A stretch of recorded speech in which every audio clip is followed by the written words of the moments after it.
Bienvenidas y bienvenidos a No es tan tabú, Baila Negra y Malú. Un espacio donde vamos a hablar sin filtros, sin miedo y con mucha sinceridad sobre todo eso que a veces incomoda, pero que es necesario decir en voz alta. Sexo, relaciones, maternidad, dinero, salud mental y muchos temas más. Solo conversaciones que son reales, entrevistas, experiencias personales sin censura, consejos de expertos e inexpertos y claramente muchas risas, porque al final nada es tan tabú como nos han hecho creer. Cada jueves vamos a estar destapando un nuevo tabú, así que no te lo pierdas. Hola, bienvenidos a otro episodio de No es tan tabú, Baila Negra y Malú. Yo soy la Negra. Y yo soy Malú, y hoy tenemos de invitado a Simón La Rota, más conocido en el bajo mundo como Ariel. Bienvenido. Muchas gracias, un placer estar aquí como siempre. Muchas gracias por venir. Queríamos preguntarte, bueno, Simón, ¿cómo así?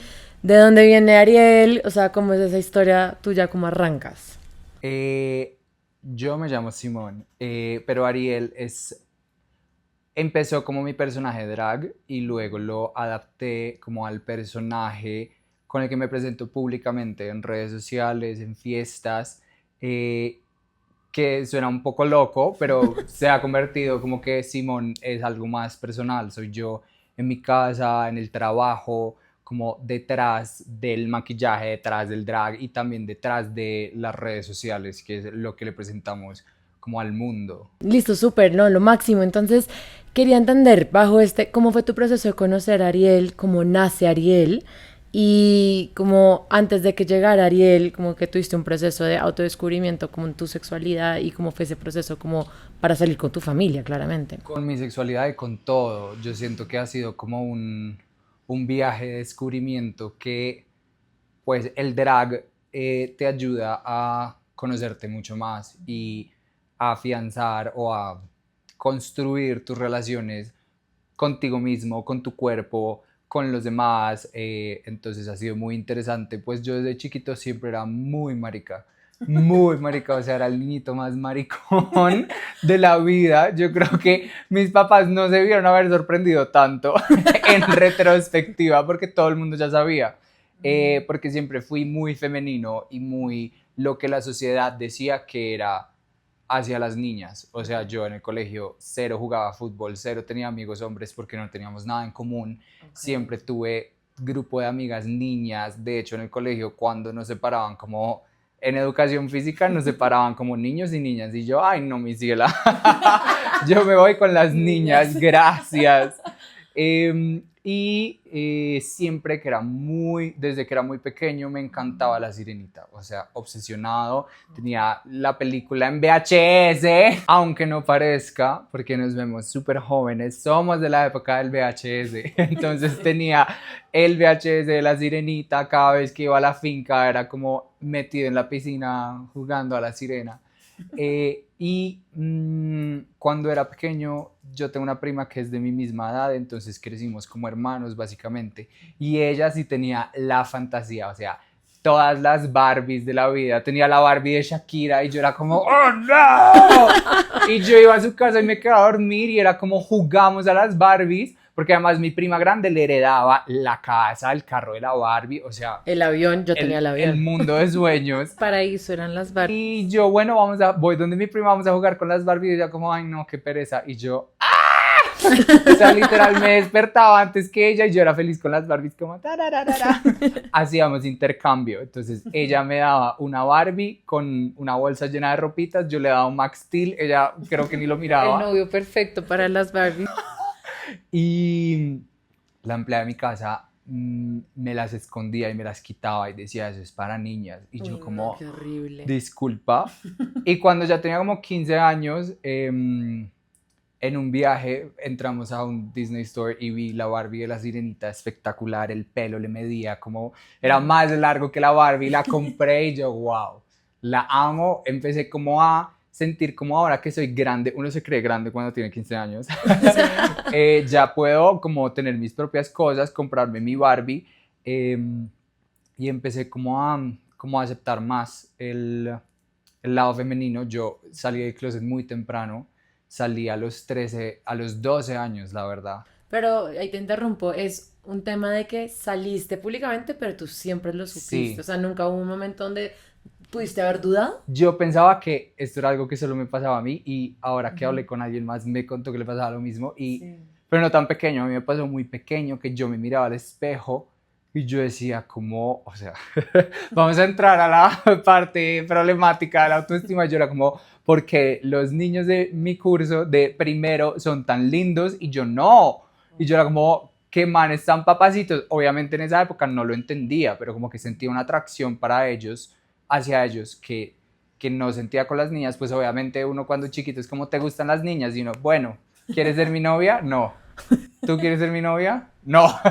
Y yo, ¿por qué será? Y yo siento que, o sea, ante la pregunta de si naces gay o te haces gay, yo siento que nadie nace siendo sexual. O sea, tú no puedes ser ni heterosexual, ni homosexual, ni bisexual, porque no eres un ser sexual antes del desarrollo sexual. Entonces, uno cuando niño puede entender cómo tener atracción hacia las cosas femeninas, hacia las cosas masculinas, hacia los hombres, hacia las mujeres, pero es cuando llega esa etapa de la pubertad, que yo digo como la primera vez que un man me mostró el chimbo, yo dije, soy muy gay, marica, esto es lo que me gusta. Entonces, eso sí era.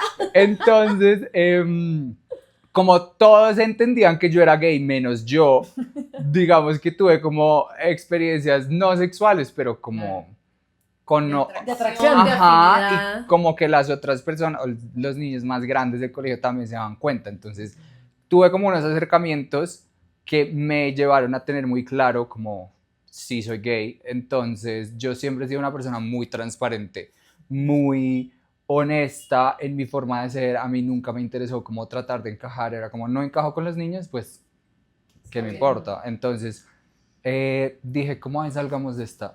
No sé cómo hizo ese niño de 12 años, tenía unas huevas muy grandes y dijo como soy gay.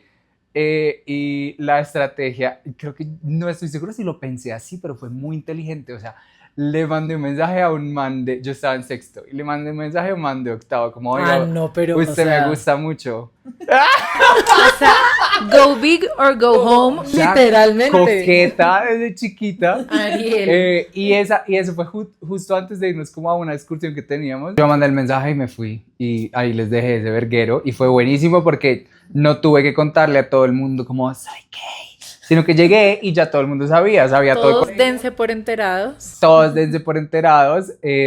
Aviso parroquial. Pero entonces se enteraron los profesores, se enteró la psicóloga que llamó a mis papás y ahí fue cuando se puso complicada la vuelta, porque ella no sé si es de esa gente que piensa que es una etapa o no sé qué, pero no enfocó la conversación con mis papás hacia él es gay, sino está hablando con los niños con los niños grandes que están en otra etapa. Entonces como que no quedamos en esa misma página.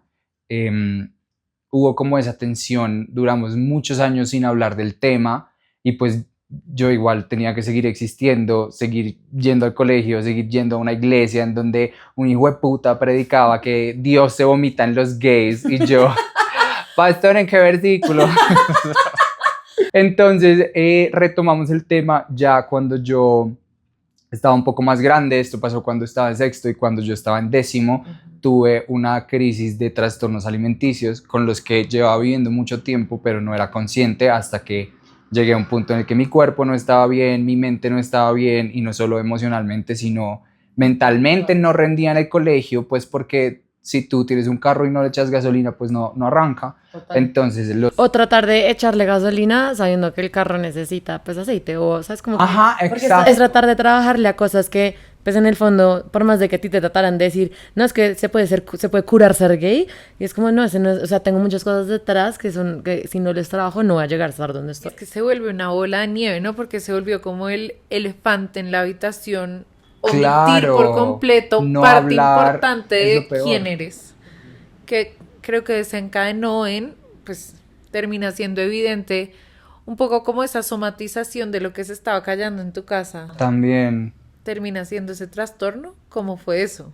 ¿Cuál fue esa, digamos, segunda conversación Pues igual yo tenía un tema con la comida, digamos que no eran unos, este es tema para otro capítulo, Sí, pero no era enfocado hacia quieres ser flaco, sino era un tema pues afectivo que creo que también venía un poco de esto y de muchas otras cosas, de no sentirme aceptado o de no sentirme tranquilo, no de sentirme querido, que uno empieza a no quererse a uno mismo, entonces empieza a tener comportamientos autodestructivos y afortunadamente fue como una intervención muy positiva porque el colegio fueron como Simón está pasando por un momento en el que necesita apoyo, necesita un profesional, necesita un proceso de rehabilitación y mis papás obviamente lo tomaron súper bien desde el lugar del amor, desde queremos que estés bien, no queremos que estés enfermo y lo que eso ayudó fue a que retomáramos el tema, no de Simón está hablando con gente que no debe haciendo cosas por internet, sino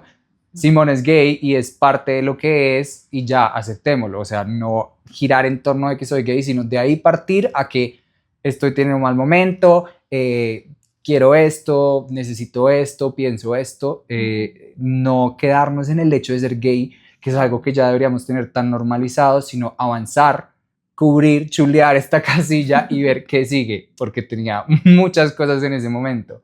Claro, y ay, qué pena, ahí te interrumpo y quería saber, entonces, muy atado es cuando optas por decir como, bueno, ya vamos a hacer el proceso, lo hago con mis papás, estás recibiendo la ayuda que necesitas, entonces empiezas a hacer todo el proceso de, como que, porque se empieza a asomar Ariel. Entonces, cuando estaba, bueno, recibí ayuda, tuve un proceso que sigue para toda la vida, ¿no? O sea, uno va a terapia por siempre. Pero ya cuando estaba en un mejor lugar, crecí, estaba en 11 y había una fiesta de Halloween y yo dije, es mi momento. Uno cuando está en 11, ahí sí que se jura la chimba y yo dije, me voy a disfrazar de la sirenita. Y les voy a describir el disfraz, o sea, era la cosa más horrible, una peluca de un pulguero en San Andresito, brillante, sintética, con frizz. Me maquillé horrible, nos estábamos arreglando en la casa de una amiga y la mamá fue como, ay, ven, te maquillo. Ay, gordí. Gracias, señora.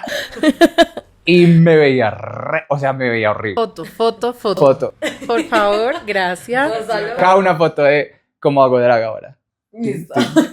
El before and after de Before Ariel. and after de La Ariel. misma Ariel. Pero en ese momento me sentí increíble porque fue un sentimiento súper liberador. Es que era Porque, una primera vez. Ajá, a diferencia de ser gay, que era algo que yo tenía tan interiorizado, esto era algo que nunca había hecho y se sintió, wow, Como liberador. súper liberador. Y disruptivo, ¿sabes? Porque seguramente, no sé, en tu contexto más cotidiano, creo que en el mío, a esa edad, no se me ocurre Claro. una sola persona conocida o cercana que, obvio, en ese primer momento no fue drag tal cual, Fue un inicio. pero exacto, O que disruptivo. simplemente tuviera las pelotas de hacerlo, porque siento que la Obvio. sociedad en ese momento pues juzgaba muchísimo, pero aquí también quiero hacer algo en paréntesis, es shout out a la mamá de tu amiga que se puso la Divina. 10, porque siento que también era complejo, siento porque hay muchos papás que dicen como, ay, ¿qué está haciendo? De pronto no es la mejor influencia, sino que ella como que lo entendió, lo aceptó, te apoyó y creo que un shout out muy merecido. Y un fun fact es que la mamá de mi amiga se llamaba exactamente igual a la psicóloga que me rehabilitó. Ah, ¿en serio? ¿Qué? Entonces yo era como, a veces como que hay ángeles. O Sí, sea, no, yo siento total. que no tiene nada que ver, son dos personas diferentes, no se conocen, pero la vida me está diciendo como Por aquí. Todo por bien. aquí es. Entonces, muy disruptivo, yo fui al prom en drag. Mi amiga me prestó un También vestido, foto. Ya upgradeamos a cachivaches. pero igual era algo completamente loco, escandaloso para la época, estamos hablando pre-Drag Race, o sea, antes de que hubiera 19 temporadas de Drag Race. Quiero saber qué comentarios generó eso, que sentiste un poco como señalamientos positivos o negativos, conversaciones al respecto, o genuinamente te importó tan poquito que nunca te enteraste. O mejoró la situación. En medio de todo, yo sí estuve como en una burbuja de, incluso cuando salí del closet en el colegio, a mí sí me hacían mucho bullying cuando era chiquito porque era diferente, pero apenas yo dije, es que soy gay, fueron como, Ah, ok, todo bien, es que es gay, ya, no lo jodamos más. Literal. Y en mi colegio, que igual era un colegio muy católico, fueron muy todo bien conmigo, me apoyaron full en todos mis procesos. Entonces siempre va a haber comentarios negativos, pero a veces lo peor es que ni me entero.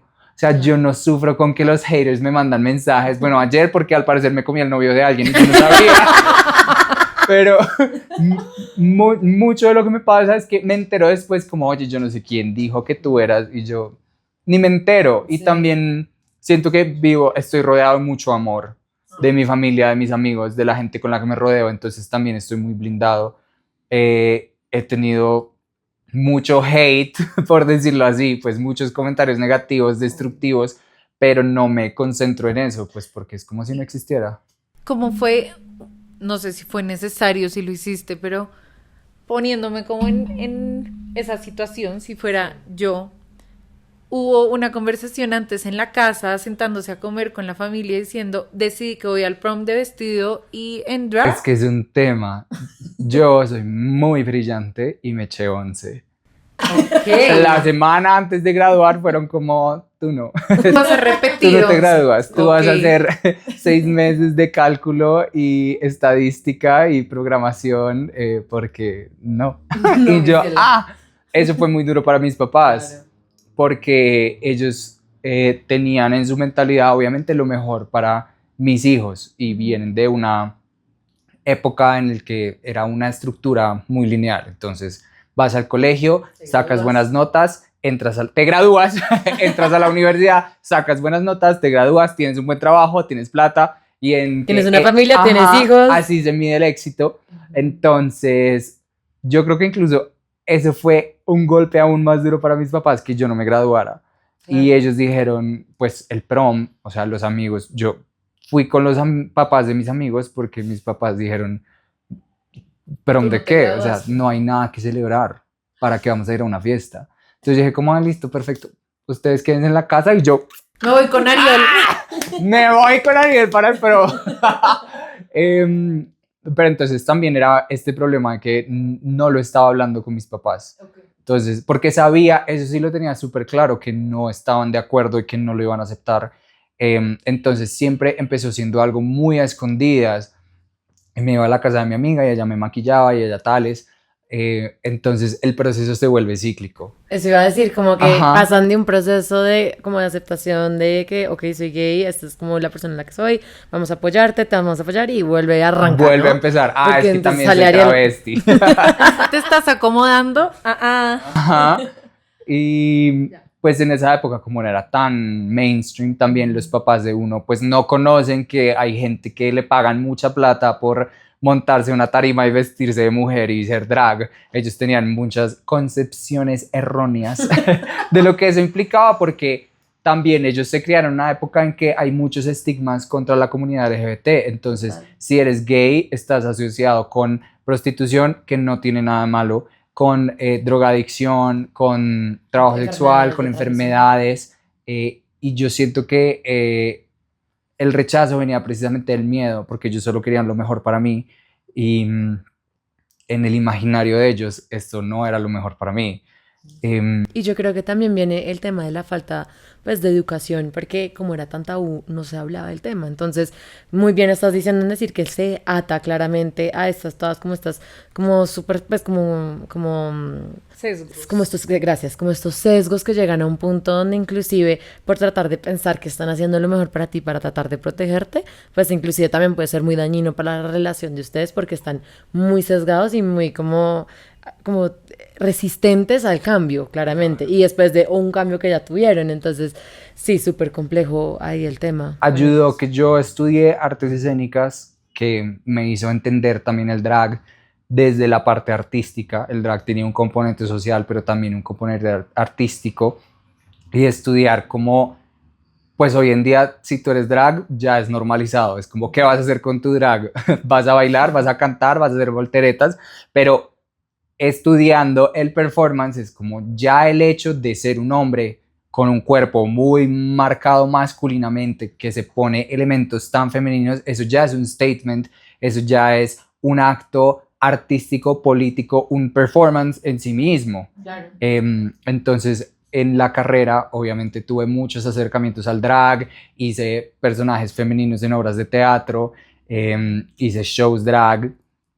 En uno de esos mis papás fueron y nos dimos cuenta que no estaban preparados para verme así. Claro. Y pues todo este proceso ha sido como también una terapia de choque, pero ayudó a que después llegáramos a acuerdos. Entonces mis papás saben que yo hago drag, hacía drag, hace mucho no lo hago porque ya me fui por otro camino laboral que no me dejó tanto tiempo, pero quiero retomarlo, atentos.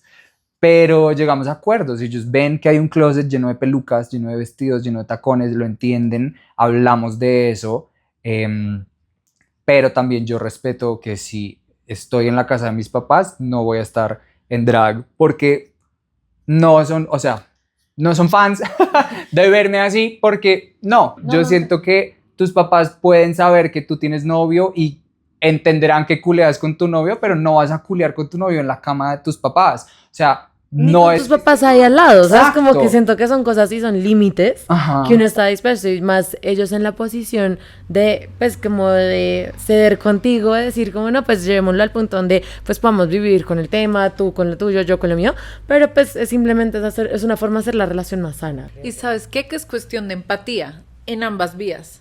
Tú esperas Total. de ellos entendimiento y aceptación y entiendes que ellos vienen de un origen completamente distinto al nuestro, pero a la vez es sentir empatía hacia el otro lado y es saber, Claro. a ellos les está costando, están rompiendo un montón de Esquemas mentales con esquemas los que se mentales. crearon.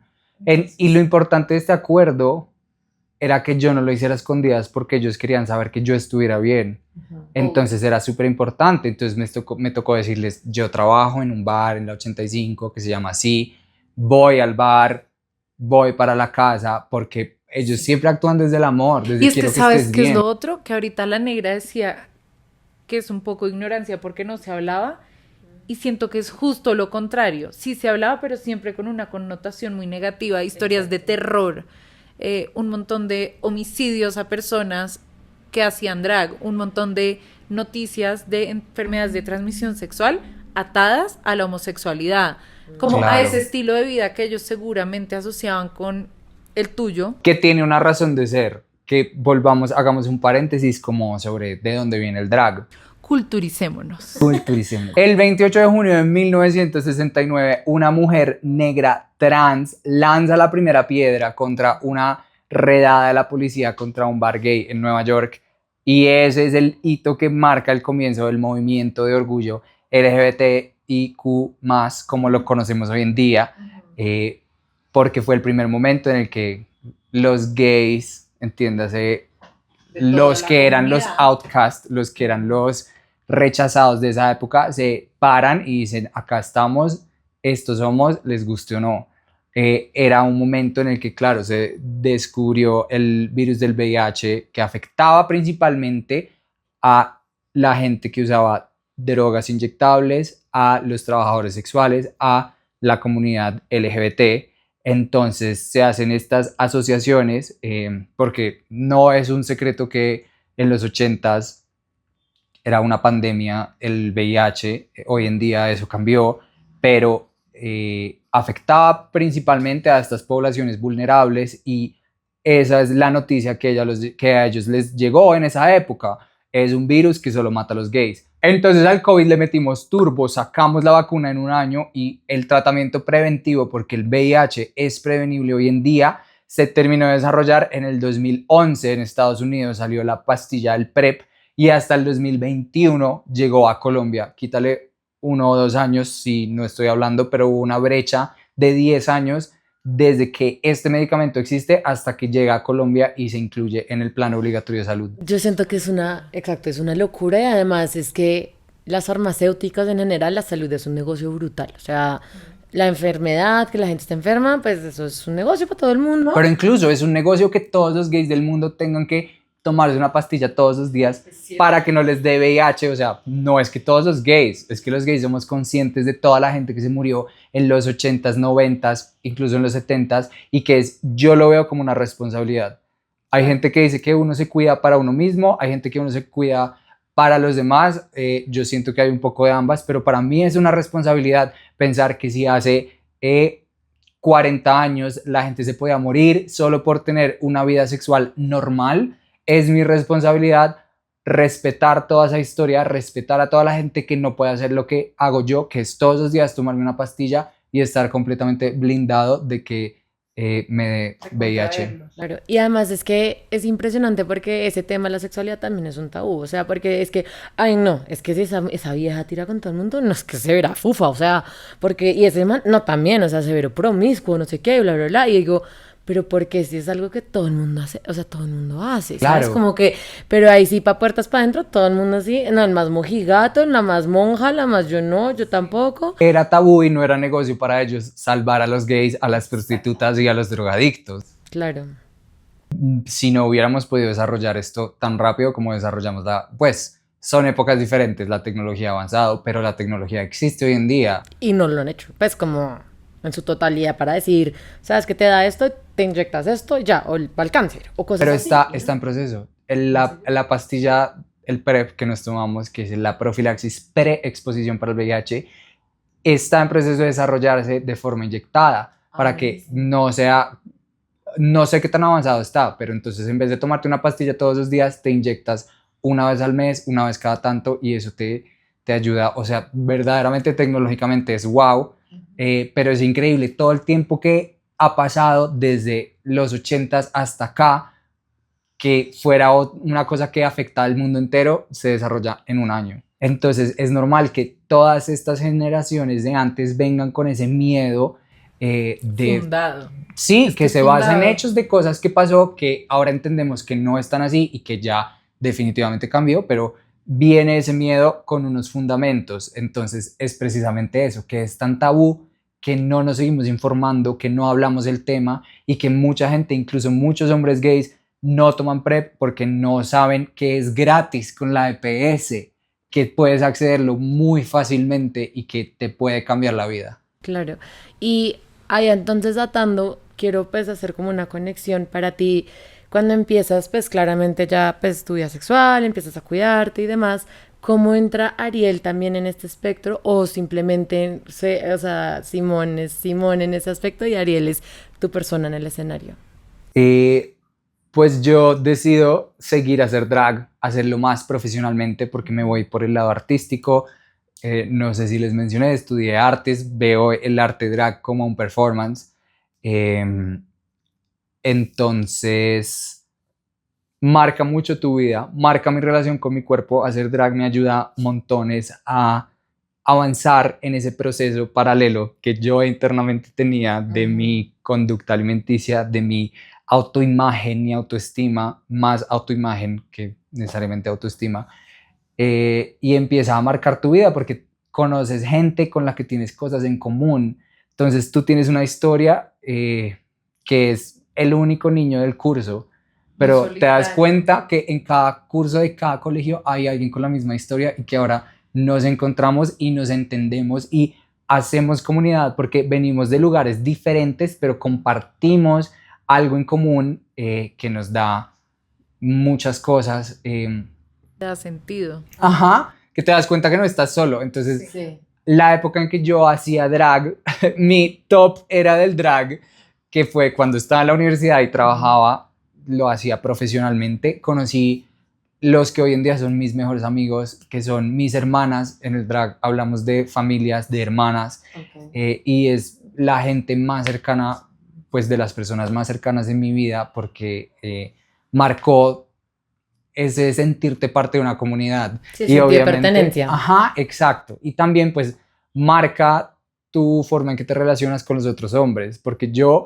hoy en día soy completamente extrovertido, soy coqueto a morir, soy moza orgullosamente, pero es diferente cuando te gusta alguien y ves que ni siquiera se cruzan miradas y luego a los 8 días ves a ese alguien y como tú estás con tacones y peluca, te dice, ven, siéntate acá, hablemos, que te invito a tomar, qué vas a hacer hoy, cuéntame. Es diferente la forma en que tú te relacionas. Por eso digo que el drag te afecta toda tu forma de ser, porque te ayuda a fortalecer esa confianza que hoy en día ya no necesito ese personaje para yo ser una persona segura, confident, coqueta, extrovertida, pero en ese momento fue como, uy, sí puedo ser esto. Me suena casi como un alter ego que además se ve. Es precisamente que un además alter se ego. ve, porque no sé, no fue Patricia, fue Ariel. Exacto, y adicional, bueno, yo te quiero preguntar algo acá muy entre confianza, pero pues,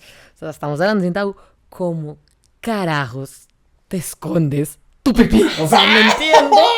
O sea, honestamente, eso juega, ¿cómo? O sea, ¿para dónde se va? Bienvenidos a un segmento de educación sobre vaginoplastias. Esta es una pregunta que me hacían muchísimo cuando hacía drag. ¿Cómo te escondes el pipí? Y es sobre todo ¿Es una más... pregunta permitida o es una pregunta no Muy bienvenida? polémica. Hay un código del drag que mucha Ajá. gente no entiende. Hay algo, por ejemplo, universal y es que no se toca. O sea, tú ves a una drag y no le tocas el pelo, no le tocas la cara. Y la gente ya lo ha entendido. Ok. Pero con el drag se rompe un poco ese límite del espacio personal. O sea, los besos están más permitidos, que le cojas la cola está más permitido. Pero el pelo y la cara no. No, Ni el pelo a y la bala. cara no. Obviamente no es como que te estás dando consentimiento para que te cojan la cola, pero en esas dinámicas de amistad y de compadres o comadres, pues se da, porque estamos complimenting, o sea, hablando de lo bien que se ve tu cuerpo en un corset, o sea, es un momento de apertura también el drag. Claro. O sea, me estoy abriendo ante ustedes, estoy completamente incómodo, me duele todo, me duele la cara, estoy tieso, pero estoy compartiendo esto con ustedes porque me siento increíble y ustedes me ven como algo increíble. Pero entonces también mucha gente preguntaba, ¿cómo te escondes? ¿Cómo te escondes? Yo soy, como dije desde el principio, muy abierto, a mí no me importa hablar de mi vida sexual, de mis genitales. En un contexto normal no estaría bien que le preguntes a alguien qué hace con sus genitales cuando sale de fiesta, pero solo por la educación artística y cultural lo vamos a decir. En inglés se llama el tuck, en español acá por lo menos le decimos el truco. Mis amigas y yo le decimos la vaginoplasty. Very Y fancy. es básicamente lo siguiente, todos tenemos, imagínense un esqueleto, piensen en las caderas, hay un hueco adentro, tenemos una cavidad pélvica, ¿cierto? O sea, por dentro ahí está pues la vejiga, el útero, un montón de cosas, pues no en mí, pero en otras personas. Ahí hay muchos órganos, pero también hay un hueco, hay una cavidad pélvica. Yo sé que los hombres que están escuchando, de pronto ustedes no, pero los hombres van a saber que alguna vez se despertaron parolos y eran como, ¿dónde están mis huevas? ¿Dónde se fueron? Y al rato bajan, ¡tuc!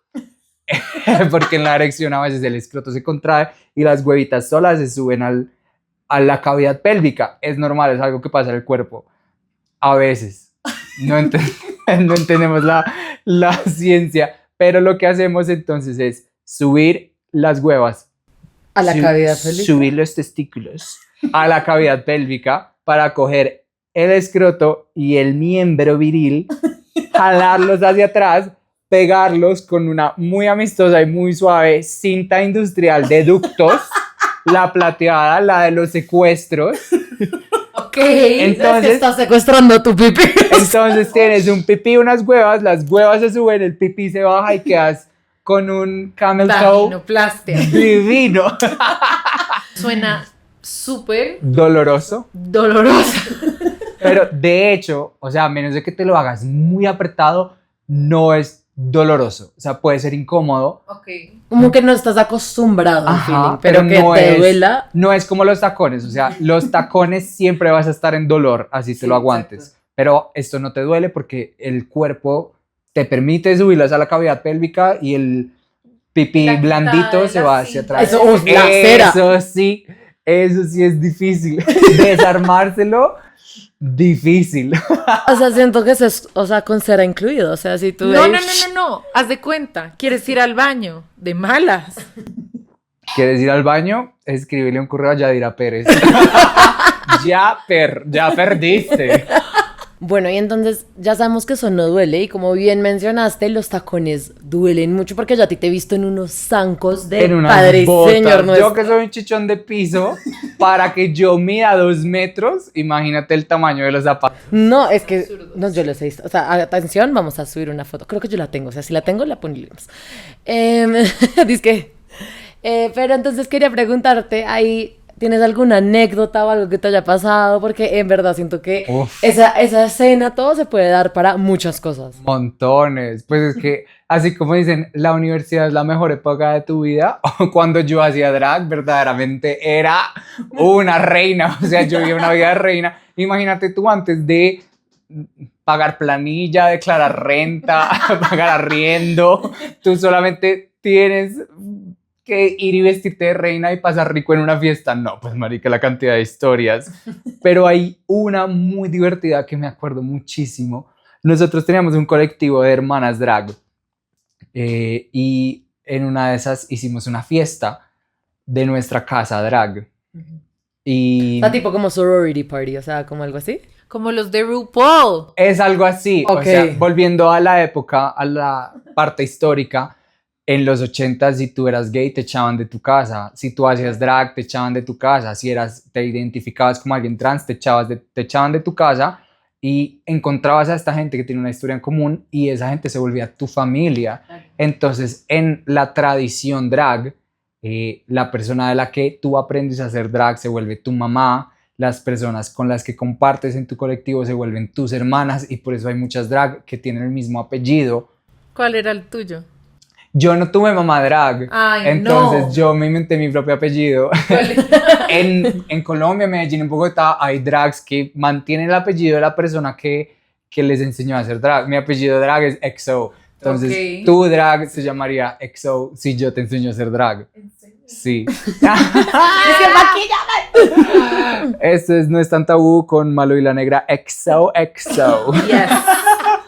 Pero entonces con mis hermanas, que en ese momento teníamos un colectivo que hacíamos fiestas, hacíamos eventos, trabajábamos juntas, hicimos una fiesta que era como nuestro aniversario y nos pegamos la borrachera. Porque cuando estoy en drag yo soy muy consciente de que estás incómodo, estás vulnerable, estás tomando, pero con moderación, Bajo porque además control. también estás trabajando muchas veces y tienes que o presentarte o mantener un show o por lo menos poder saludar a tu jefe y decirle todo bien. Pero ese día era nuestra fiesta, nos valía verga y nos Claro. pegamos de una borrachera. Estábamos en el bar donde yo trabajaba, que quedaba en el 85, se acabó la fiesta, dijimos vamos a rematar de un amigo que vive en el Virrey, eran como muy poquitas cuadras caminando, no conseguíamos Uber, no conseguíamos taxi porque era la época en que era el momento en el que cierran las discotecas y todo el mundo está y dijimos, Sí, o sea, Caos, donde dijimos. abajo todavía. dijimos vamos caminando y nosotros, bueno, ¿qué puede salir mal? Un marica y 3 travestis caminando en la noche. Casi Casual. nada. Todos los días. Yo tenía los tacones.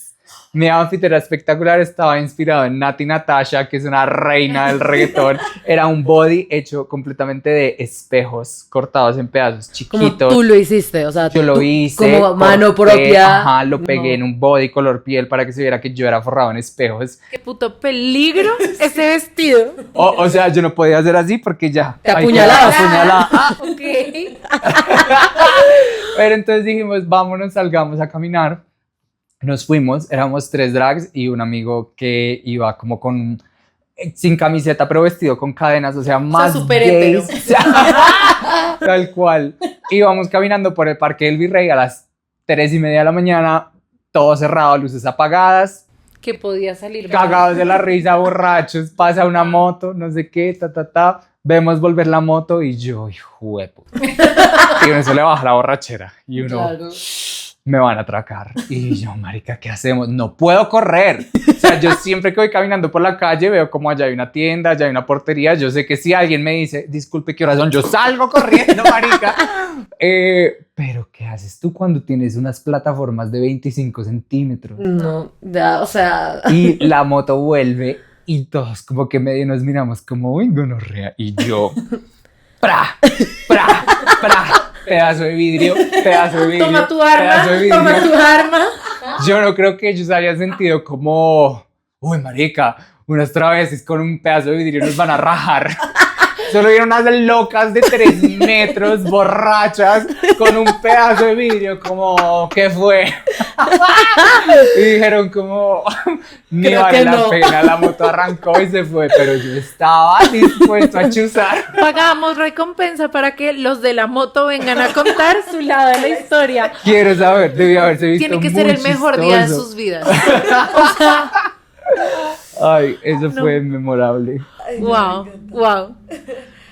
Esas son definitivamente, yo creo que las historias que hacen que esas como que le vuelvan a uno más hermano, como que le vuelvan a uno más Total. hermana, y específicamente cuando uno siente físico miedo, o sea, creo que Sí. además porque todo el mundo reacciona completamente distinto, Pero ¿no? es que igual ese plot twist, o sea, lo que seguramente pudo haber sido un momento muy miedoso se terminó convirtiendo en De nos las acabamos de historias más asustar, chistosas. o sea, asustamos a unos atracadores. O sea, haber visto eso, imagínate ser el portero de uno de esos edificios. Wow. Ah, no, mis porteros, oigan, mis porteros deben tener, porque además han cambiado varios, pero tengo un portero que sigue desde la época en que yo hacía drag. Entonces, yo a las 5 de la tarde, Don Simón se va de viaje, yo con la maleta de ruedas. No, Sí, va a pegar un viajecito femenino, ahora vengo. Yo a las 4 de la mañana con la cara toda lavada, desmaquillada, vuelta a mierda. Buenas, Jairo, ¿qué tal? Hoy en día me sigue viendo, pero llegando a la casa a las 10 de la mañana, a las 8 de la mañana con la ropa de ayer y yo, buenos días, Jairo. walk of shame. Literal. Walk of shame total. Pero ahí sí quiero hacerte una pregunta que se me acaba de ocurrir y es, ¿cómo haces? Porque tienes una piel demasiado linda y siento que a veces el maquillaje drag como que puede ser muy pesado para la piel. O en general, sí.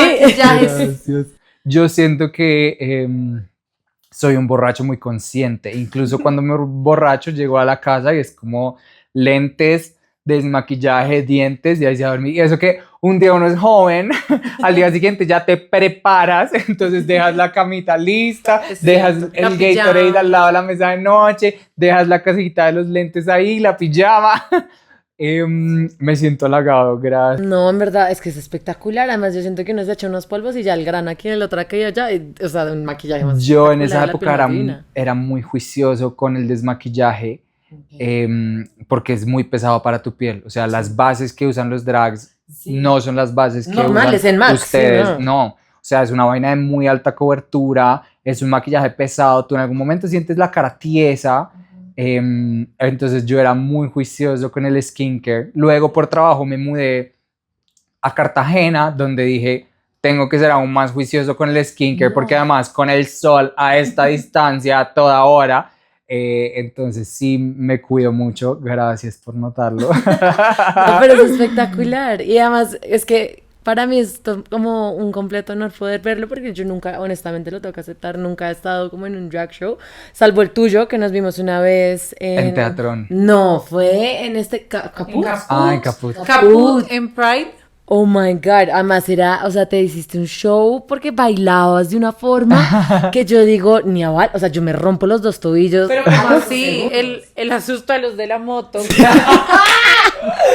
sea, todo es posible, todo es Las posible. expectativas tan heavy.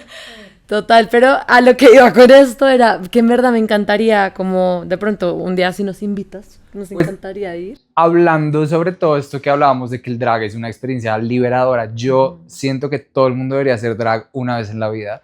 Seas hombre, Pero es que te voy a mujer, contar hetero, algo. gay, todos tienen que hacerlo. En la pandemia yo me obsesioné con RuPaul. Pero me obsesioné en nivel, me vi todas las temporadas que estaban en Netflix. Las primeras son de la peor calidad. Sí. Las últimas son wow. Pero igual me las vi y yo dije, quiero hacer drag. Hay que hacerlo. Se me cagaron de la risa porque me dijeron cómo vas a hacer drag si tú eres vieja. Después ya me enteré que sí se puede. Claro. Y por favor, montémonos. El drag es para todos, seas, como dije, hombre, mujer, hetero, gay. Existe un movimiento de mujeres cisgénero o también mujeres trans que hacen drag, aún si se identifican como mujeres, ya sea hacia el drag queen. Hay mujeres que hacen drag king, que es lo mismo, pero con el concepto de la masculinidad. El drag se ha vuelto algo muy amplio, que si bien empezó con algo muy estricto, que era el hombre con la exageración de la feminidad, ya hoy en día ves drags que son muy conceptuales, que tienen maquillajes ya sea abstractos o incluso terroríficos, como sangrientos. El drag es básicamente un alter ego en el que tú te construyes como tú quieres, como tú te sientes y puedes ser lo que quieras hacer por una noche. Bautízame, me pongo EXO y vuelvo drag por una noche, sí. Y vamos a hacerlo. grabar esto y lo vamos a publicar. En verdad es mi sueño. No, lo máximo, o sea, yo en verdad amaría. Y otra pregunta ahí ya, como pues, porque nos toca ir cerrando, pero es, también entiendo que hay unos drags también de personificación hacia también como artistas o como Shakira, el lip singing. Claro. Eso, como, se puede decir que es como más común o como, o tú puedes definir que hay unos que no son tan comunes y otros que son más, o... Pues digamos que la manifestación artística del drag estándar es el lip sync.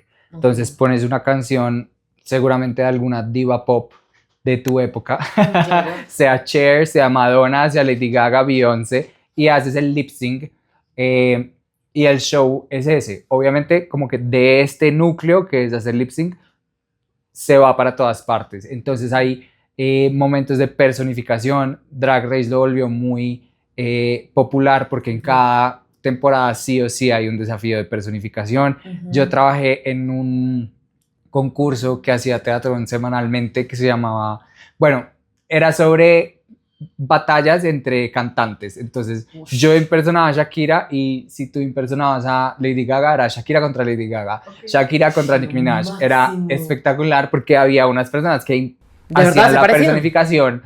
Pero hoy en día, eso, como te digo, el drag ha evolucionado a todas partes, no es la única opción artística de un drag. Hay drags que ni siquiera hacen show, solo o hostean o solo suben fotos, les gusta, se ven bien. Hay drags que cantan en vivo, hay drags que hacen acrobacias, hay drags que bailan, en RuPaul había una drag que hacía patinaje artístico. Yo hago acrobacia en telas, como en los circos. Ahora te muestro video. Inserten video de yo entaconada en la universidad haciendo acrobacia aérea. ¿What? O sea, Tai, una pregunta, uno para llegar a acrobacia aérea, ¿cómo que uno tiene que empezar como con el palo o tú arrancas de una? O sea, como el dancing stick o de una yo lo área. hacía en telas. Por eso, pero digamos, tú para empezar a telas no hay como un pole, exacto, como, o empiezas de una en telas y ya. Todo tiene como el mismo lenguaje porque tiene elementos en común, tienen una corporalidad similar, o sea, un acondicionamiento físico similar, pero hay dos tipos de elementos, los sólidos y los blandos. Entonces, el pole dancing es un elemento tieso, como lo es la lira, el aro que uno ve en los circos. Sí. Comparten una raíz, pero es diferente a la tela. Hay otras que son straps, hay gente que se cuelga solo que está solo colgado a la mano, mientras que en la tela utilizas el cuerpo entero. Entonces son técnicas muy distintas. Son técnicas diferentes que tienen un lenguaje común, que comparten pues también una estética, pero no necesitas el uno o la otro. Y dependiendo de tus capacidades, puedes darte cuenta que te va mejor en un elemento aéreo que en otro. Uf, demasiado cool, me encanta eso. Cool. O sea, siento que definitivamente el cielo es el límite. Como tal que donde tú lo quieras poner. Y yo le tenía miedo a las alturas. Y para sobrellevar y superar eso, me metí a clases de telas y me colgaba a 7 metros de altura y tras. ¿En tacones? No. En tacones. No, o sea, no, por favor, qué envidia. Pues empezamos hablando de salir del closet. Hablamos de Ariel. Terminamos hablando de atracos con espejos. Telas. Sai, gracias por haber venido. De verdad, creo que nos queda faltando tema por hablar. Demasiados, o sea, creo que hay demasiado potencial para que te tengamos no como solo un invitado, sino como más o menos un host recurrente. Voy a ser la tía que siempre vuelve. La tía de confianza porque además tiene varias facetas bastante tabú que no hemos tocado. Yo creo que todo en mi vida es tabú. Y me encanta, por eso también agradezco que me hayan invitado porque mi vida es una constante de normalizar lo que para mucha gente es tabú, como el drag, como salir del closet, como el porno, los realities, un montón de cosas que me encanta hablar sobre esto porque no hablamos lo suficiente. O sea, hay muchas cosas, sobre todo la comunidad gay tiene un montón de temas del que nadie habla y a veces mis amigas son como, ¿y cómo se hacen los enemas? Nadie habla de eso. Entonces me encanta Eso es muy que importante. hagan un espacio. Hoy se nos acabó el vino, se nos acabó el capítulo, pero tenemos mucho de qué hablar y sí que volveré. Y ¿sabes cómo te puede encontrar la gente? Creo que eso es algo que muy probablemente te van a querer como seguir o pues no sé, como pues si te quieren reach out, si eso es una posibilidad. Pues yo creo que ya todos me siguen. Mic drop, literal, o sea. En Instagram soy @sim_la. En Instagram, Twitter y TikTok soy @missarielxoxo. Sigan mi contenido. Publico muchas barrabasadas, burdadas de mi vida, siendo drag, siendo ex productor porno, siendo moza profesional.